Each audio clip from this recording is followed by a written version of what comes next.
We are here at Blue Cross Blue Shield of Alabama, always bringing you information that's going to help you before something happens to you. And with us, of course, is Susan Green, who's the health case manager here at Blue Cross. Susan, thank you so much for being with us. Thank you. We're going to talk about something that's really, really important, and that's skin cancer.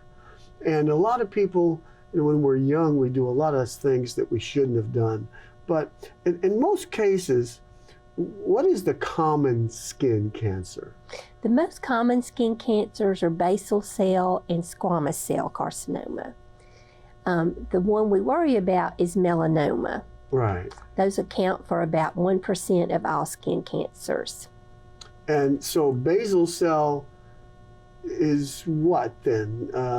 Basal cell is more of a surface cancer. It's least likely to spread deep or to your organs or lymph nodes. So do you have those removed too? Yes, most all skin cancers are going to be surgically removed.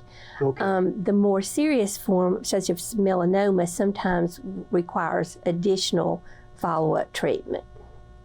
Okay, so what's the procedure actually to do that? I mean, do they dig it out, cut it out, they put you to sleep?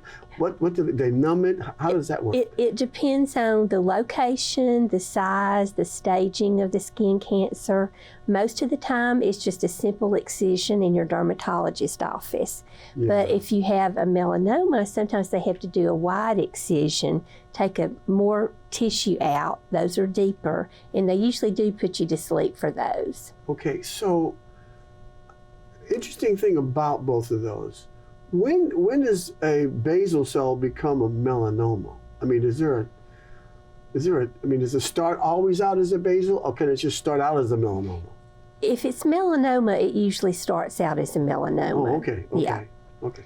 Okay. So, is there a symptom? I mean, it's not that you get a headache. Do you get what happens? Well, so you would normally notice a lesion on your skin like a mole or a wart that has changed or become larger.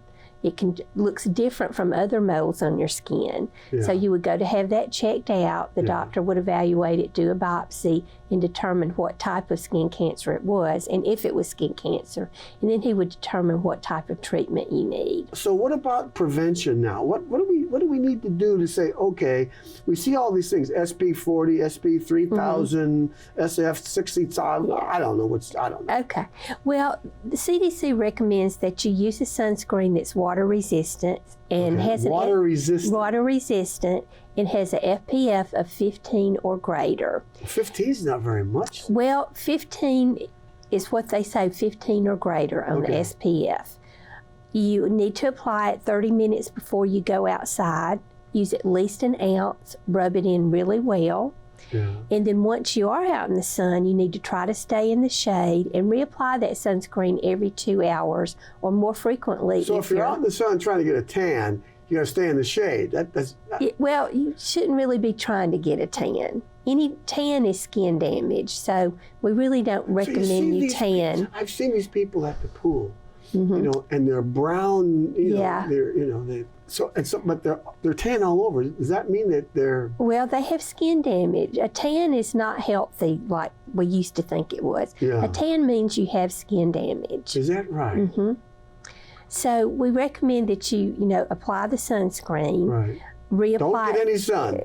We recommend you can be outside, but take precautions. Yeah. Try to sit in the shade. Yeah. Wear loose fitting, lightweight clothing. Right. A broad rimmed hat.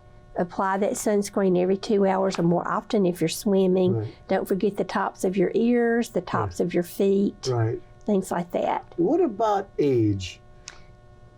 As we get older, are we more susceptible or less susceptible? Yes.